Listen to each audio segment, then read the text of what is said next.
Hello students, आज हम आपको फिर से उसी कॉन्सेप्ट इशू ऑफ डिबेंचर, क्योंकि कुछ स्टूडेंट्स को इस पे प्रॉब्लम आई है, तो उस पे हम आपको एक फिर वीडियो दे रहे हैं। ये क्वेश्चन को और समझाने की कोशिश कर रहे हैं ताकि आपको ये कॉन्सेप्ट अच्छे से समझ में आ सके। VOI B Limited issued 6,008% debentures of ₹100 each at a discount of 6%। Discount पे इशू किया गया और डिबेंचर का रिडम्पशन 4 इक्वल एनुअल इंस्टॉलमेंट्स में किया जाएगा। आपको journal entry for issue of debenture और इसके साथ साथ आपको discount on issue of debenture account भी 4 इयर्स के लिए बनाना है। तो सबसे पहले हम एनालिसिस टेबल बना लें ताकि उसके बाद हमको कोई भी प्रॉब्लम न रहे। तो हमारी डिस्काउंट की अमाउंट कितनी आएगी, क्योंकि 6,000 डिबेंचर्स ₹100 ईच वाले, तो वैल्यू फेस वैल्यू हो जाएगी 6 लाख, जिसे हमने 6% की रेट से डिस्काउंटेड कराया, तो डिस्काउंट पे इशू किया था।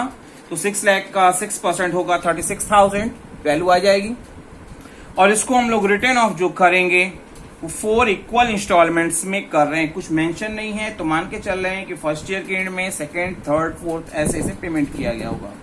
तो एनालिसिस टेबल हमारा कॉलम क्या होगा, ईयर, फिर outstanding balance, ratio and discount written of.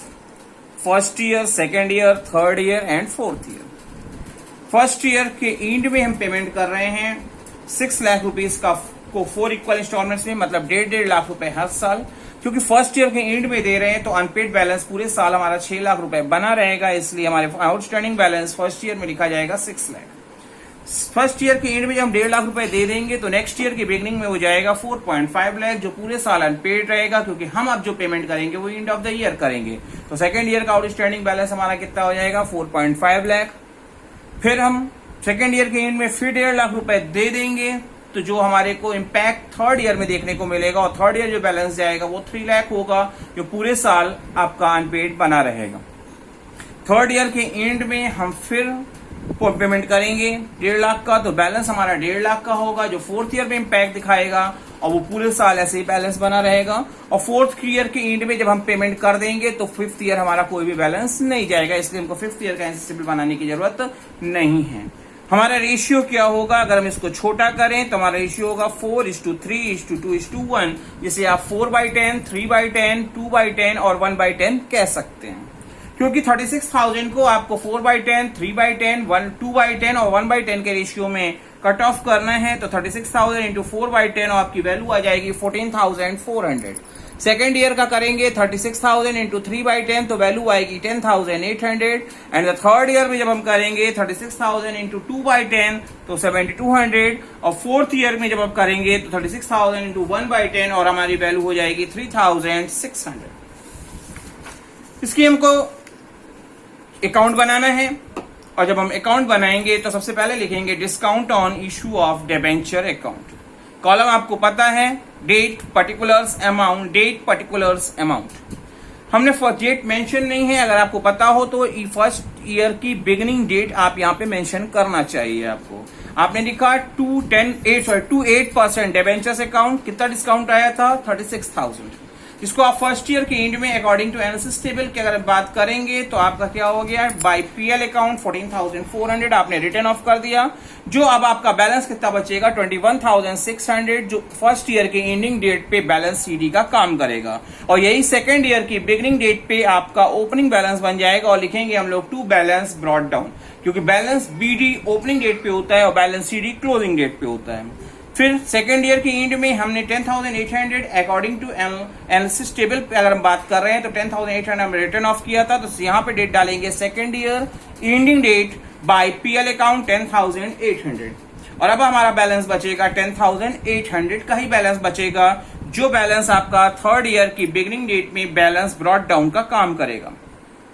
अब थर्ड ईयर में हमने रिटर्न ऑफ किया है एंडिंग डेट पे 72,000, आप लिखेंगे बाय पीएल अकाउंट। और अब बैलेंस जो बचेगा थर्ड ईयर के एंड में ट्रांसफर करने के लिए 3600, जो नेक्स्ट ईयर जाएगा और होगा बैलेंस ब्रॉट डाउन। और फोर्थ ईयर के एंड में हमने 3600 रिटर्न ऑफ किया है, और आपने देखा एनालिसिस टेबल में, और इसको करने पर हमारा क्या होगा, बाय पीएल अकाउंट के नाम से फोर्थ ईयर की एंडिंग डेट डालते हुए 3600 से हम इसे रिटर्न ऑफ करने का काम करेंगे। और इसके बाद हमारे पास कोई भी बैलेंस नहीं बचेगा। होपफुली आपको discount on issue of debenture का ये क्वेश्चन अब समझ में आया होगा, क्योंकि हम वीडियो में एक क्वेश्चन को और अटेम्प्ट करने जा रहे हैं ताकि आपको क्वेश्चंस और इस कॉन्सेप्ट में अब कोई प्रॉब्लम ना बचे। दिया हुआ है टी लिमिटेड इशूड 12% डिबेंचर्स। 12% का यहाँ मतलब है कि जिस पे रिटर्न का प्री डिटर्मिनेशन जो किया है वो 12% की रेट से किया गया है। Of ₹20 lakh at discount of 6% हमने इशू किया है और रिडम्पशन हम इसका जो करेंगे वो एट पार करेंगे। एज्यूम हम ये कर रहे हैं कि further that debenture are to be redeemed by drawings method in the following manner. Third year के एंड में हम कितना कर रहे हैं 8 लाख रुपीस का। फिफ्थ ईयर के एंड में हमने 6 लाख रुपीस किया है, 8 और 6 14 हो गया। और सेवेंथ ईयर के एंडिंग डेट पे हम जो कर रहे हैं वो 6 लाख रुपीस कर रहे हैं। मतलब इसका मतलब 20 लाख का पूरा सेटलमेंट हो जाएगा। हमको general entry for the issue of debenture और इसके साथ साथ discount on issue of debenture account बनाना है 7 ईयर्स के लिए। तो पहले हम क्या करेंगे, जर्नल एंट्री कर ले। जर्नल एंट्री आप जिसकी बुक्स में आपने बनानी है, आपने लिखा टी लिमिटेड की बुक्स में बना रहे हैं, तो हम लिखेंगे journal entries in the books of T limited. और आपको सबसे पहले रिसीव की एंट्री करनी होगी। और किसी भी कॉल को जब रिसीव किया जाता है तो आप क्या करते हैं, बैंक डेबिट होता है और अपोजिट में उस कॉल का नाम आता है। हमने लिखा bank account D R to 12% debenture application and allotment account. 20 lakh rupees के डिबेंचर्स थे जिसको 6% डिस्काउंट पे हमने इशू किया है, तो 20 लाख का 6% होगा 1,20,000। मतलब हमको मिलेगा कितना 18,80,000। और नरेशन में हम इस चीज को मेंशन कर देंगे, debenture application and allotment money received. आपको पता है कि जितने से आप रिसीव की एंट्री में यहाँ पे डिबेंचर एप्लीकेशन एंड अलॉटमेंट लिखते हैं उतने से ही यहाँ पे ड्यू की एंट्री में डेबिट में आ जाता है। हमने लिखा debenture application and allotment account DR 18,80,000।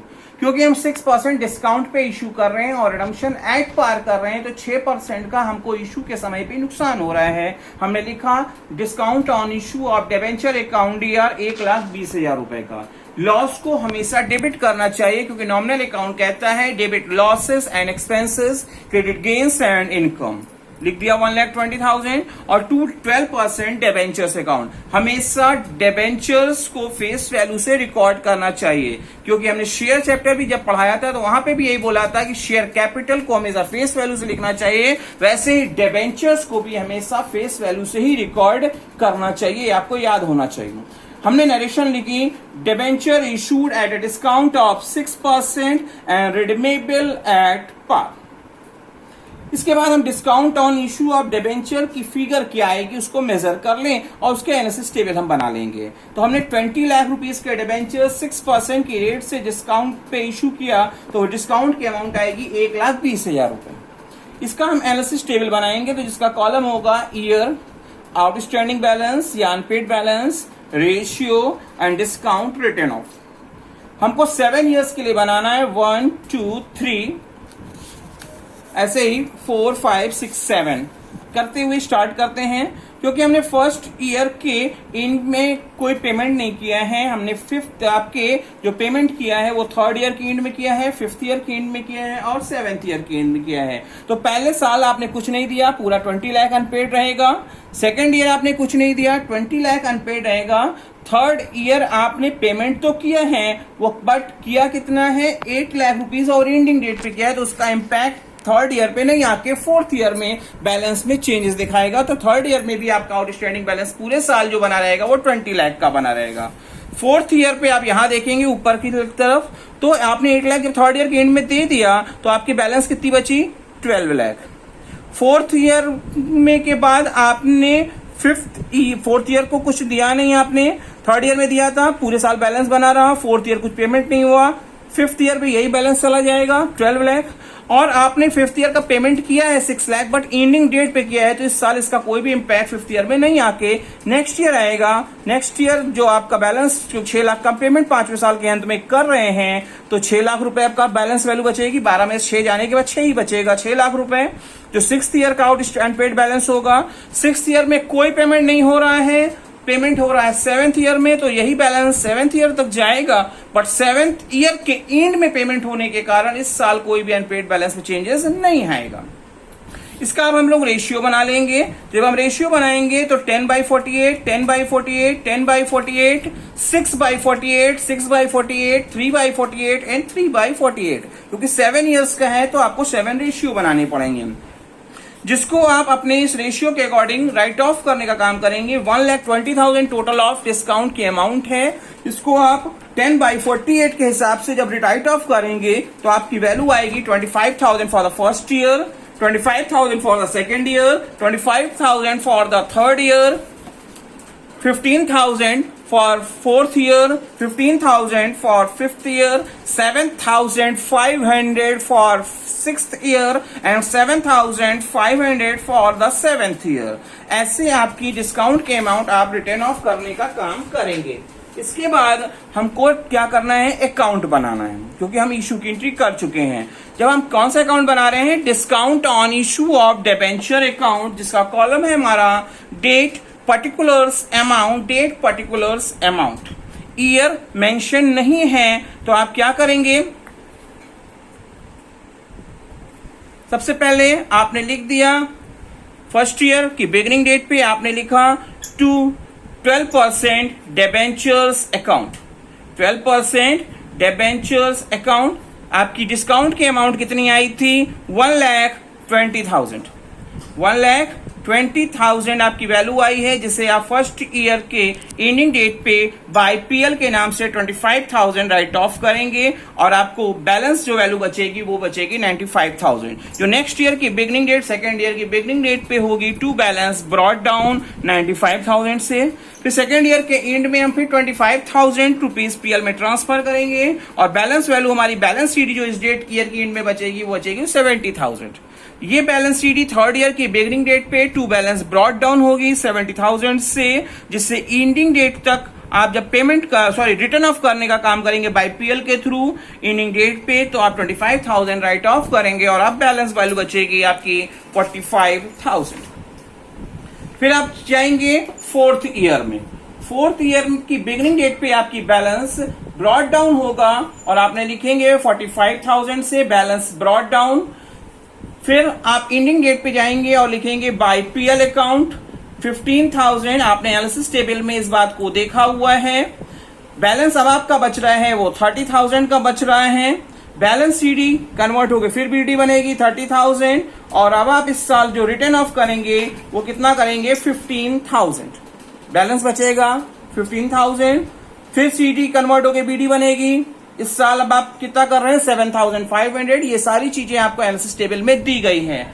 Sixth year के एंड में हमारे पास बैलेंस सीडी जो होगी वो 7,500 की होगी, जो सीडी कन्वर्टेड इनटू बीडी चली जाएगी 7,500। और सेवेंथ ईयर के लास्टिंग डेट पे हम जब क्या करेंगे, राइट ऑफ करेंगे 7,500, तो उसके बाद कोई भी बैलेंस नहीं बचेगा और आपको 7 ईयर्स का ही discount on issue of debenture account बनाना था। होपफुली अब आपको इस तरह के कॉन्सेप्ट में कोई भी प्रॉब्लम नहीं होगी।